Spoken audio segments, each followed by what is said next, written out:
ಏನು ಮಾಡಿದ್ರೆ ಏನಾಗುತ್ತೆ ಅಂದರೆ ಮೊದಲೇ ಕೆಲವೊಂದು ಬಿಸ್ನೆಸ್ಗಳಿದೆ. ಅದನ್ನು ನೀವು ಮಲ್ಟಿಪ್ಲೈ ಮಾಡಿದ್ರೆ ಏನಾಗುತ್ತೆ, ಮೊದಲೇ ಇರೋದ್ರಿಂದ ಕಾಂಪಿಟೇಷನ್ ಜಾಸ್ತಿ. ಎರಡನೇದು ಮಾರ್ಕೆಟ್ ಶೇರ್ ನಿಮಗೆ ಜಾಸ್ತಿ ಸಿಗೋದಿಲ್ಲ ಅಂತ. ಈಗ ಈ 0 to 1 ಮಾಡೋದಿದೆಯಲ್ಲ, ಅಂದರೆ ಹೊಸದಾಗಿ ಒಂದು ವಿಷಯವನ್ನು ನೀವು ಇನೋವೇಟಿವ್ ಆಗಿ ಕಂಡುಹಿಡಿದು ಅದನ್ನು ಬಿಸ್ನೆಸ್ ಮಾಡೋದಿದೆಯಲ್ಲ, ತುಂಬ ಕಷ್ಟ. ಮತ್ತು ಸರಿ ನಾನು ಇಲ್ಲಿವರೆಗೂ ಇಲ್ಲದೇ ಇರೋದನ್ನ ಏನೋ ಮಾಡಬೇಕು ಅಂತ ಜನಕ್ಕೆ ಉಪಯೋಗ ಆಗದೇ ಇರೋ ಒಂದು ವಿಷಯವನ್ನು ಮಾಡಿದ್ರೂ ಪ್ರಯೋಜನ ಇಲ್ಲ. ಆದ್ದರಿಂದ ತುಂಬ ಕಷ್ಟಕರವಾದಂತಹ ಕೆಲಸ. ಬಟ್ ಅದನ್ನು ನೀವು ಮಾಡಿದ್ರೆ ನಿಮಗೆ ಒಂದು ಮೊನೊಪೊಲಿ ಸಿಗುತ್ತೆ. ಇವಾಗ ನೀವು ಗೂಗಲ್ ಇರ್ಬೋದು, ಮೈಕ್ರೋಸಾಫ್ಟ್ ಇರ್ಬೋದು, ಅಥವಾ ಆ್ಯಪಲ್ ಇರ್ಬೋದು, ಅವರೆಲ್ಲರೂ ಮಾಡಿರುವಂತಹ ವಿಷಯಗಳೇನೆಂದರೆ ಅಲ್ಲಿವರೆಗೂ ಯಾರೂ ಮಾಡೇ ಇಲ್ಲ. ಅವರ ನಂತರ ಅದನ್ನು ಮಾಡಬೇಕು ಅಂತ ಬಂದವರು ಸಹ ಅವರಷ್ಟು ಎಫೆಕ್ಟಿವ್ ಆಗಿ ಮಾಡೋಕ್ಕಾಗ್ತಾಯಿಲ್ಲ. ಅಂತಹ ಕಂಪನಿಗಳನ್ನು ನೀವು ಕಟ್ಟಬೇಕು ಅಂತ ಪೀಟರ್ ಥೀಲ್ ಅವರು ಈ ಪುಸ್ತಕ 0 to 1 ಹೇಳಿದ್ದಾರೆ. ಇದರಲ್ಲಿ ಹಲವಾರು ವಿಷಯಗಳ ಬಗ್ಗೆ, ಸ್ಟಾರ್ಟಪ್ಸ್ಗೆ ಯೂಸ್ ಆಗುವಂತಹ ಹಲವಾರು ವಿಷಯಗಳ ಬಗ್ಗೆ ಪೀಟರ್ ಥೀಲ್ ಅವರು ಡಿಸ್ಕಸ್ ಮಾಡಿದ್ದಾರೆ. ಪೀಟರ್ ಥೀಲ್ ಯಾರು ಅಂದರೆ ಅವರು one of the best business man and investor. ಅವರು ಅವರ ನೆಟ್ವರ್ತ್ ಏನು ಅಂದರೆ ಸುಮಾರು $6 billion ಅಂತ ಹೇಳಲಾಗ್ತಾ ಇದೆ. ಅವರು ಪೇಪಲ್ ಮತ್ತು ಪ್ಯಾಲೆಂಟಿಡ್ ಟೆಕ್ನಾಲಜೀಸ್, ಫೌಂಡರ್ಸ್ ಫಂಡ್ ಇಂತಹ ಕಂಪನಿಗಳಲ್ಲಿ ಕೋಫೌಂಡರ್ ಆಗಿದ್ದಾರೆ.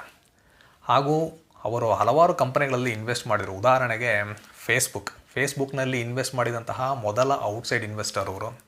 ಅದೇ ರೀತಿ ಲಿಂಕ್ಡ್ಇನ್ ಏನಿದೆ ಆ ಕಂಪನಿಯಲ್ಲಿ ಇನ್ವೆಸ್ಟ್ ಮಾಡಿದ್ದಾರೆ. ಮತ್ತು ಎಲಾನ್ ಮಸ್ಕ್ ಅವರ ಸ್ಪೇಸ್ ಎಕ್ಸ್ ಏನಿದೆ ಅದರಲ್ಲಿ ಇನ್ವೆಸ್ಟ್ ಮಾಡಿದ್ದಾರೆ. ಈ ರೀತಿ ದೊಡ್ಡ ದೊಡ್ಡ ಕಂಪನಿಗಳನ್ನು ಕಟ್ಟಿ ಬೆಳೆಸಿದಂತಹ ಒಬ್ಬ ವ್ಯಕ್ತಿ.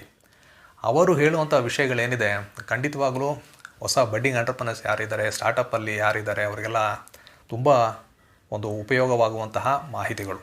ಅದು ಈ ಪುಸ್ತಕದಲ್ಲಿದೆ 0 to 1. ಖಂಡಿತವಾಗಲೂ ನೀವು ಸ್ಟಾರ್ಟಪ್ ಅಥವಾ ಬಿಸ್ನೆಸ್ಸಲ್ಲಿದ್ದರೆ ಈ ಪುಸ್ತಕವನ್ನು ಓದಲೇಬೇಕು. ಎರಡನೇ ಪುಸ್ತಕ eat that frog by Brian Tracy. ಈ ಪುಸ್ತಕದ ಸಬ್ ಟೈಟಲ್ ಏನಂದರೆ 21 great ways to stop procrastinating and get more done in less time ಅಂತ. ಈ ಪುಸ್ತಕ ಏನಿದೆ ಇದು ಒಂದು ಟೈಮ್ ಮ್ಯಾನೇಜ್ಮೆಂಟ್ ಬಗ್ಗೆ ಇರುವಂತಹ ಪುಸ್ತಕ. ಅಂದರೆ ನಮ್ಮೆಲ್ಲರಿಗೂ ಜೀವನದಲ್ಲಿರುವಂತಹ ಒಂದು ದೊಡ್ಡ ಸಮಸ್ಯೆ ಏನಂದರೆ ಸಮಯವನ್ನು ಸರಿಯಾಗಿ ಉಪಯೋಗಿಸ್ಕೊಳ್ಳೋದು. ಯಾಕಂದರೆ ನಮಗೆ ಒಂದು ಕಡೆ ನಮ್ಮ ಪರ್ಸ್ನಲ್ ಲೈಫು, ಇನ್ನೊಂದು ಕಡೆ ನಮ್ಮ ಕರಿಯರ್. ಸೊ ಇವೆರಡರ ನಡುವೆ ಒಂದು ಸಮಯವನ್ನು ಬ್ಯಾಲೆನ್ಸ್ ಮಾಡೋದೇನಿದೆ ಅದು ನಮಗೆ ಸ್ವಲ್ಪ ಕಷ್ಟ ಆಗ್ತಾಯಿದೆ. ಆದ್ದರಿಂದ ಏನಾಗುತ್ತೆ ಅಂದರೆ ನಾವು ಮಾಡಬೇಕಂತ ಇರುವಂತಹ ಹಲವಾರು ಕೆಲಸಗಳೇನಿದೆ ಅದನ್ನು ನಾವು ಪ್ರೊಕ್ಯಾಸ್ಟಿನೇಟ್ ಮಾಡ್ತೀವಿ, ಅಂದರೆ ಮುಂದೂಡ್ತೀವಿ, ಸಮಯ ಸಾಕಾಗ್ತಾ ಇಲ್ಲ ಅಂತ. ಸೊ ಆದ್ದರಿಂದ ಈ ಪುಸ್ತಕದಲ್ಲಿ ಬ್ರಿಯಾನ್ ಟ್ರೇಸಿ ಅವರು ಈ ರೀತಿ ಸಮಯದ ತೊಂದರೆ ಏನಿದೆ ಅದನ್ನು ಹೇಗೆ ಪರಿಹರಿಸೋದು, ಅದಕ್ಕಾಗಿ ಇವರು ಒಂದು 21 ವಿಷಯಗಳನ್ನು ಹೇಳ್ತಾರೆ.